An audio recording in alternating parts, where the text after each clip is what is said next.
Hello, it's Cried here, with the Mage from the Great Beyond, a build that explores the new intelligence and faith options we got from the DLC, namely the putrescence spells and the new Staff of Great Beyond.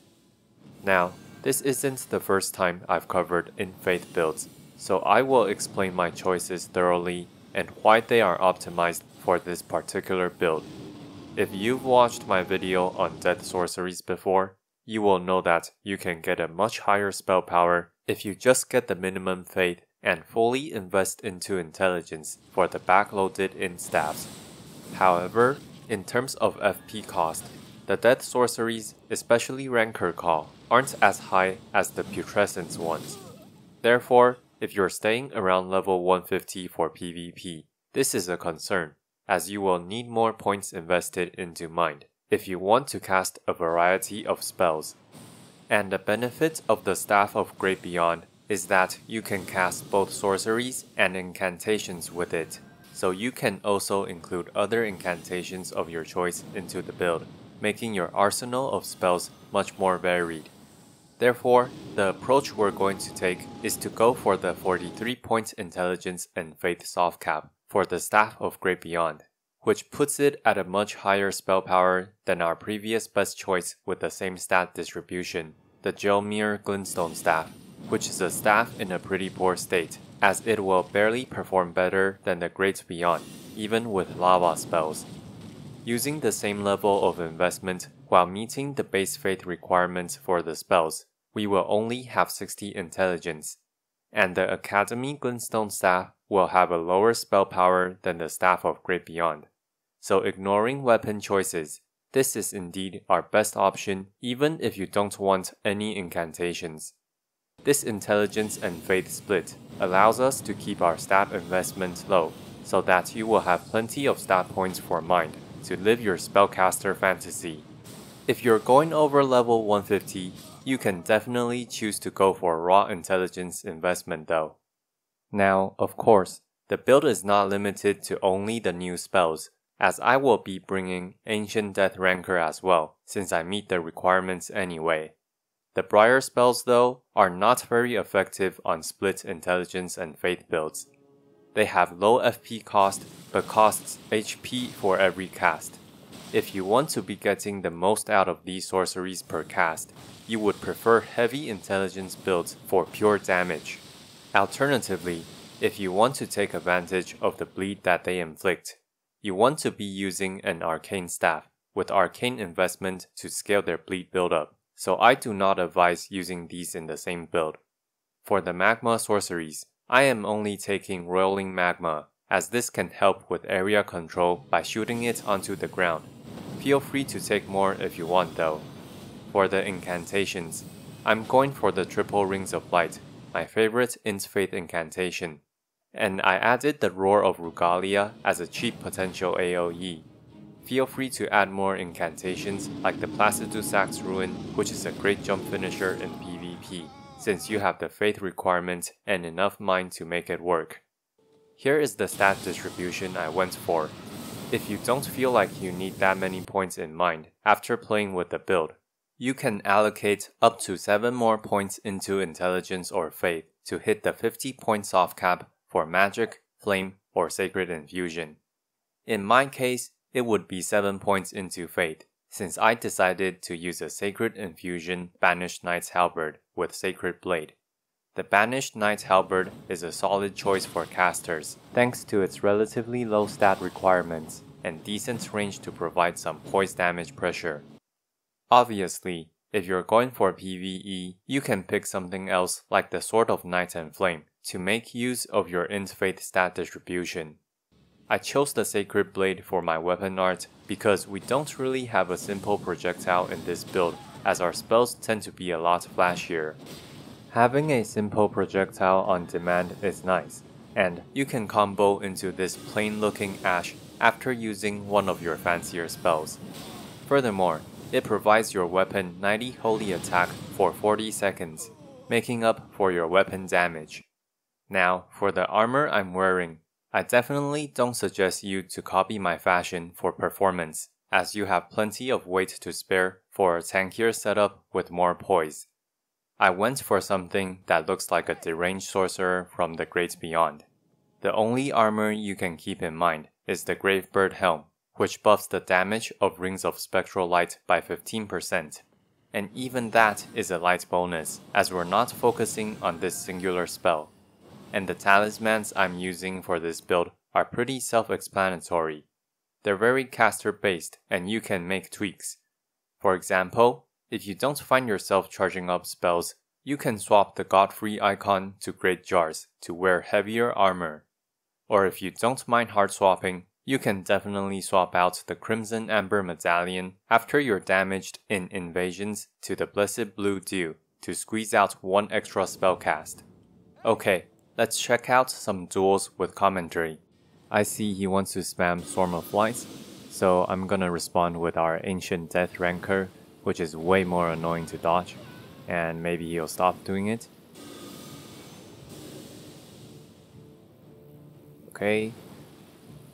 Some Spectral Rings for a quicker damage.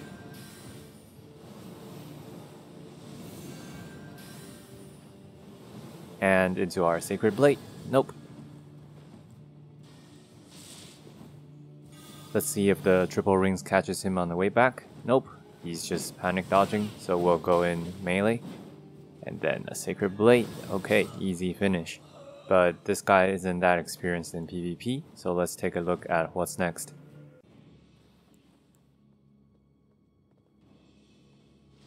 Power Stance Twin Blades. Let's see if this catches from behind.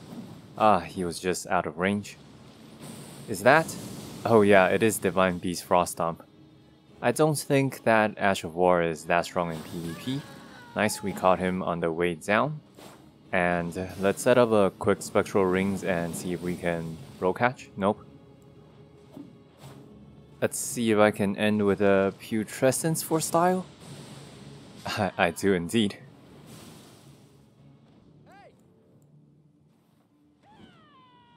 Let's free aim the Putrescence. The AoE, okay, nice. It did hit him a bit.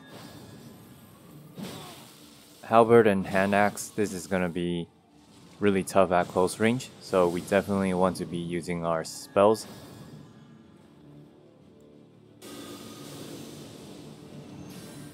Oh, he's using the pillars to defend against our spells. That's nice. A stray Ancient Death Rancor just helped us right there, and it's definitely part of the reason why the spell is quite annoying to deal with.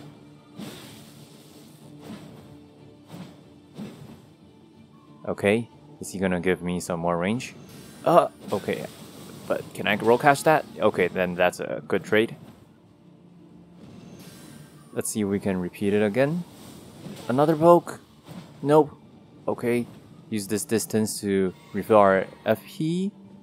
And another setup because he's really aggressive.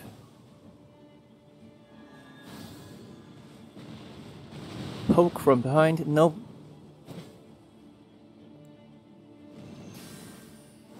Let's try the Triple Rings. Mixing up our incantation should be good. Oh, I thought I was gonna get hit by that actually. It's definitely hard to find time in a duel for Putrescent spells if the other guy's aggressive. So you definitely want to be running the Putrescent spells with some other spells. Let's start off with a big one, fully charged. I think he didn't expect the AoE. Okay, the Ancient Death Rancor from behind. A risky Sacred Blade here. He did not aggress me at neutral, so he also ate the Halberd hit. Triple Rings. Nice, that caught him from behind. But he has the damage reduction for below 20% HP. Let's see if this can roll catch. Nope. Okay, let's see how we can end this. Maybe he'll dive in to punish me? Okay, nice. GG.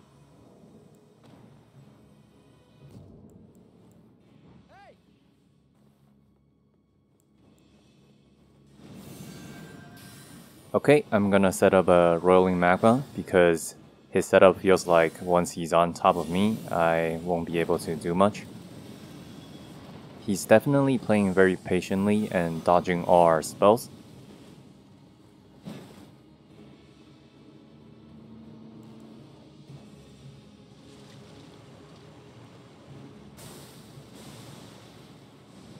Nice, we caught him with the AoE. People really don't expect how big the Putrescent spell AoE is. Okay, set up the Ancient Death.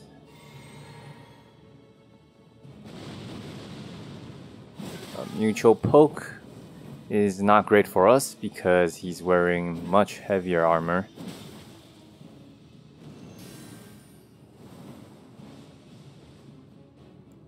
How about this? How about triple rings from the back? Okay, but trading 1-for-1 is not great.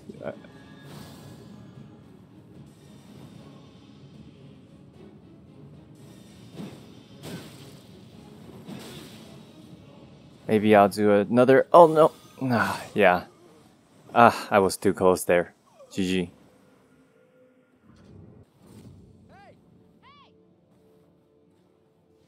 Re-aim the Putrescents. And this should hit. That's nice. Quick step. Okay. Let's try and catch him. Oh, all the staggers. A problem with having such low poise. Let's see if this just kills. Okay, nice.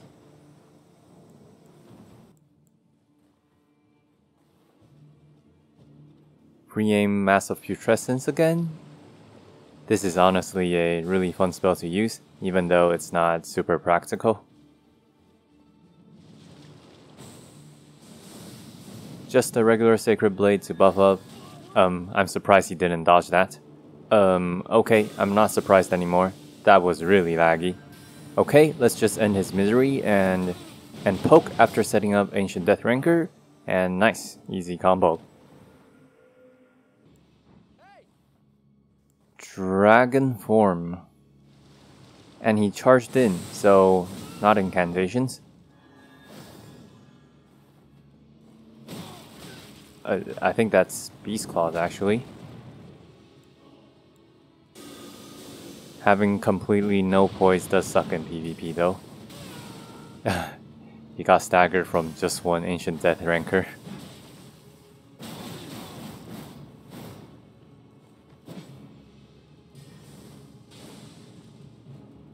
I'm gonna go for triple rings, actually 2 of them. I'll angle the second one downwards because he's really aggressive.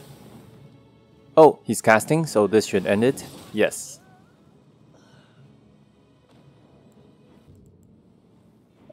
Great katana.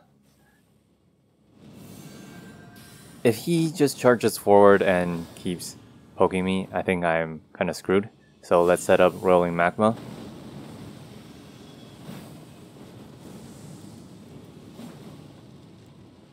Alright, another downwards. That was not a worth it trade. Okay, I definitely should have set up another Rolling Magma. I didn't dodge that. Good job.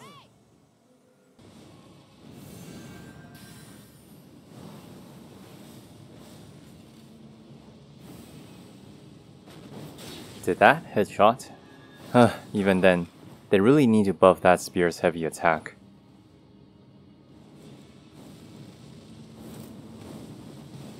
That was a bit too late. He can definitely dodge out of it. Yep. Let's aim the Putrescence. I forgot to unlock on, so that was my bad. Set up an Ancient Death Rancor and into a Sacred Blade catch. That was a nice poke. Let's see if we can punish it this time. I hope I'm not too late. Okay, there we go.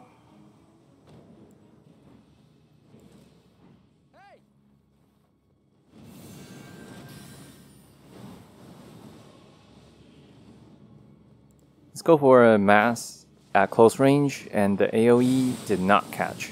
He did manage to roll it. Poke with our halberd. Nope.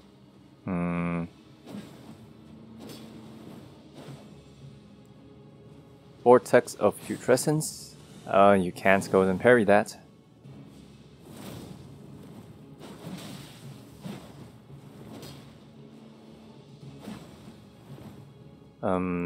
If he's gonna golden parry, we might have to do an AoE. See if I can find a good timing to do Roar of Regalia. Now! Nice! Does that kill? Yep!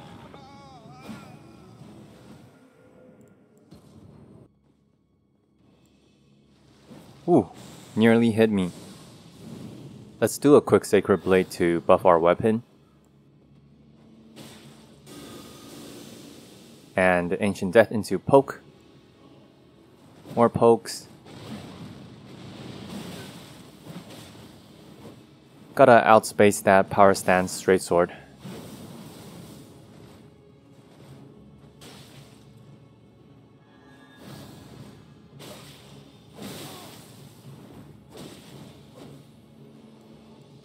I'll try a triple rings. And a vortex if he charges in. No, he does not. Let's set up a spectral so we can drink our pot. And rolling for area control. And he decides to dodge away.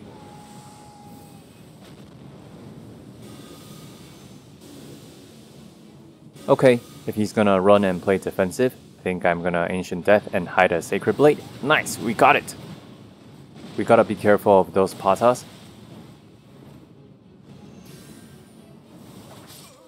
GG.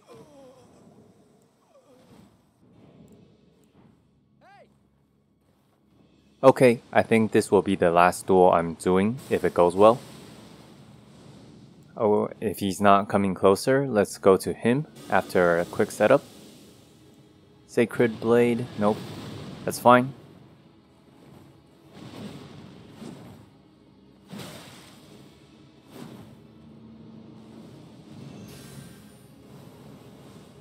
A quick rolling because he's finally coming closer, and a roll catch with the Sacred Blade.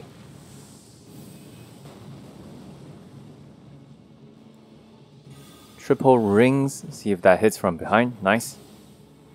Okay, a poke. I need time to drink my FP flask. He's too far and too late, and we can just poke with a halberd. Let's end it with a swing, nice, GG. Okay, that's it guys, like and subscribe, and see you next time.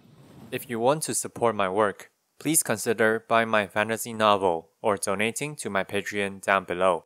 With the book purchase, you can also request a topic from me. Krite, signing out.